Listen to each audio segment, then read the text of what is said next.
Hello everyone, আজকে আমি রান্না করব কলমি শাকের একটি রেসিপি।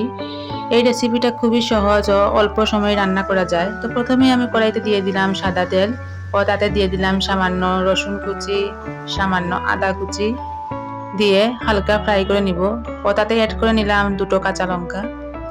তারপর দিয়ে দিব সামান্য আলুগুলোকে আমি কিউব কিউব করে কেটে নিয়েছি। এখানে চাইলে আপনারা মসুরের ডালও অ্যাড করতে পারেন, এতে খেতে আরো টেস্টি হবে।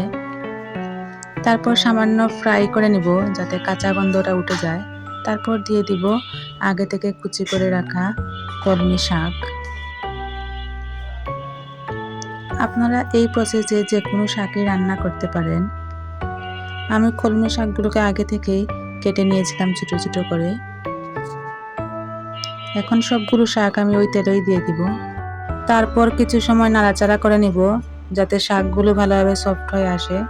আমি শাকে কোনো ধরনের জল ইউজ করিনি। সামান্য সময় নাড়াচাড়া করার পর দিয়ে দিব পরিমাণ মতো মশলা। এতে আমি বেশি মশলা ইউজ করব না, শুধু নুন ও হলুদ গুঁড়ো দিব। এখানে দিয়ে দিব পরিমাণ মতো নুন, তারপর দিয়ে দিব হলুদের গুঁড়ো। এতে কোনো ধরনের গুঁড়ো লঙ্কা ইউজ করব না, এতে খেতে ভালো লাগবে না। শুধুমাত্র কাঁচা লঙ্কা দিয়েই শাকগুলো রান্না করতে হয়। তারপর শাকগুলো দিয়ে ভালোভাবে নাড়াচাড়া করে সিদ্ধ হয়ে গেলে নামিয়ে নেব। তো কীরকম লাগলো আমার এই রেসিপিটা অবশ্যই আমাকে কমেন্টস করে জানাবেন। ও আমার রেসিপিগুলো ভালো লেগে থাকলে আমার চ্যানেলটাকে সাবস্ক্রাইব করে লাইক, শেয়ার ও কমেন্ট করে আমার পাশেই থাকবেন।